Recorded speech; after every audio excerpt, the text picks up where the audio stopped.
So I saw that there is no I in this. There's movement. It's like a little dust tornado. It kind of goes.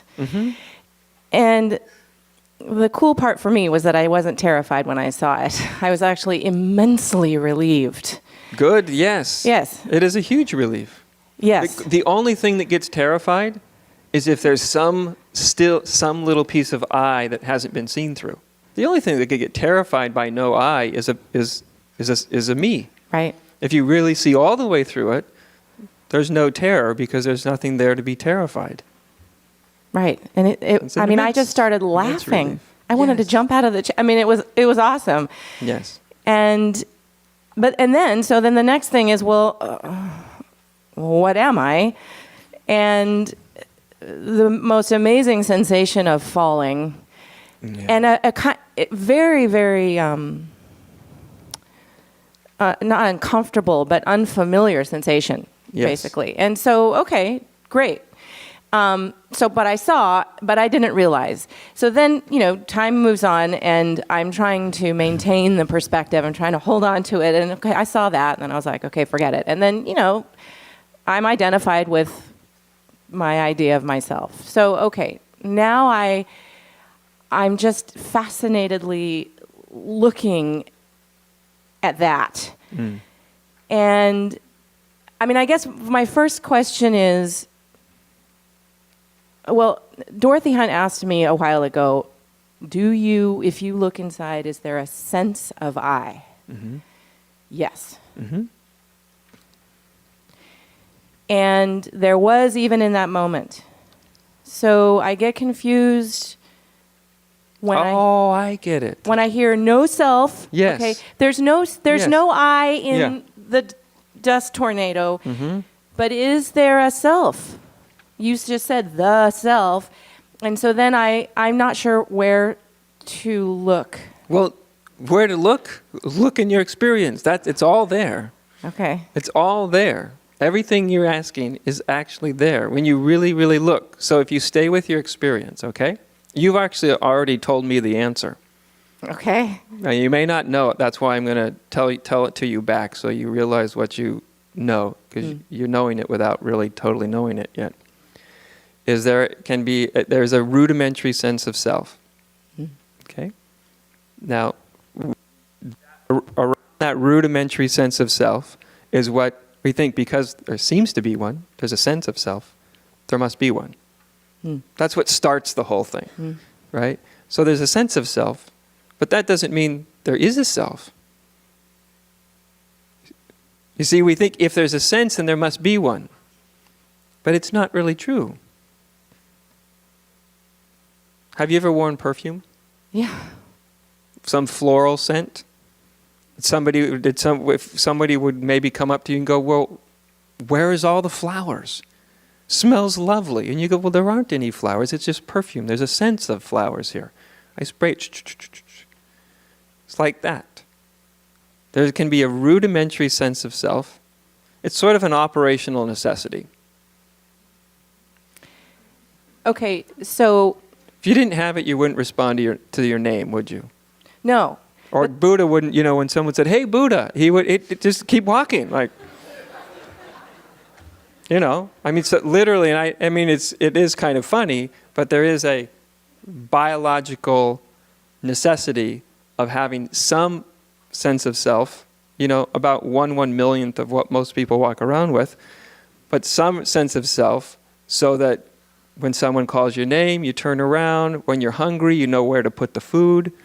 But then there's who's like the experiencer? Can you find one? No. Aha. But there is awareness, and there's a groundedness thing. Yes. But do we name it? Is there a point, or do we just sense it? You can name it anything. If you really realize it doesn't matter what you name it. No. Well, I guess because obviously my little self-experience is still kind of dominating the whole thing. When I sit, I want to look where that is not. Uh-huh. And so I guess... everywhere is where it's not. Even where it seems to be, it's not. Okay. I mean, either it is or it isn't, right? It seems to be, but it's not. But it's so loud. You know what I'm saying, right? Of course I know what you're saying. Yes, yeah. And so And really, oftentimes it even gets louder for some people when they've seen through it and this is true. for a while. Because then there's this sort of rebound effect, equal and opposite. You know, as free and open as you were for a moment or for a day or a week, there can be a rebound. Yeah. Right? Because if you see, it's like sometimes when reality opens up to you, the belief in self is sort of overwhelmed, pushed to the side. It's like you're walking out at night with a flashlight, and all of a sudden the sun turns on. Right? Yeah. You don't see your flashlight anymore. Yeah. It doesn't necessarily mean that your flashlight has been turned off. Mm-hmm. So when the sun goes down, you'll be left with your flashlight. Or the sun could turn on and your flashlight could turn off and fall out of your hand, and then when the sun went down, it wouldn't matter, would it? No. Okay? So there's two, these aren't different, but they're sort of qualitatively different. When reality opens up, it can either totally overwhelm self, the idea, the belief in self, let's put it that way, to such an extent that it's seen there isn't any self.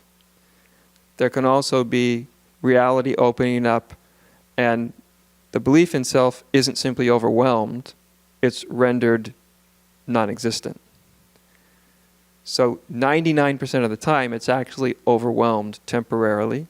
And it's still just a sense. And you still see something. You still see the truth of it, right?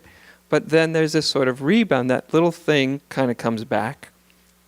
The belief in self comes back. And it has a rebound effect. Because what you saw, which was so freeing, from the standpoint of reality, is liberation, isn't it? Yes. How does it look from the standpoint of self? I guess Not so good. scary. Yeah. Yeah. It's like then self starts to clamor. It gets very busy, and the mind just sort of sometimes races, doesn't it? Yeah. Loud, very, very loud. Like desperately throwing Yes. 10 things that happened to me when I was 10 in my face. And Yes. yeah, desperate. Yeah. Yeah. Yeah. So just, okay. I mean, what is there to do really? I mean, I understand You just let it happen. Yeah. That's literally, just let it happen. And so my question really is, I see now, what can I do to hang on to that? And I can't. You can't. And because the thing that's trying to hold on to it is just an idea. It's a psychological, self is a psychological, it exists as a psychological phenomena. But it's not a real thing. Do you see? And I just keep saying then, what is real? It's the only question I still come to. It's a perfect question. I have no idea. Well, you've had some glimpse of what's real beyond. You've had some glimpse beyond self. Yeah. Okay. Now, the psychological phenomena of self is come back, and now it's energized because you've seen beyond it, because there's been a scene of beyond it. So it gets energized, and it sort of is in a panic, and your mind gets very busy, and then it also gets very spiritualized. So the little me will say, "How do I get back to where I was?" But it's not true because it wasn't there. How do I hold on to something? Yeah, but you see, you're a psychological phenomena, so you can't actually hold on to anything. You've been trying it your whole life, and you haven't actually done a very good job of it, you see? So it's very tricky, all the forms the self will take, from crazy thinking or just whirling thinking to all the way up to a very sort of sophisticated spiritual self that's really trying to do the right thing and get this just right. And it's very meaningful. It's very, very meaningful, right? Special, yeah. As well as when you've had some glimpse of reality, it also takes away a lot of your capacity to remain in any kind of denial. This is a part of it that people don't expect.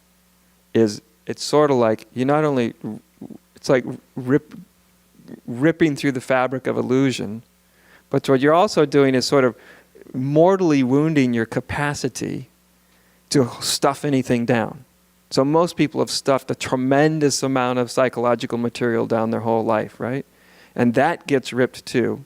And that often, for a lot of people, starts to spontaneously just start to come up and out, which is really ultimately, in the end, what it needs to do anyway.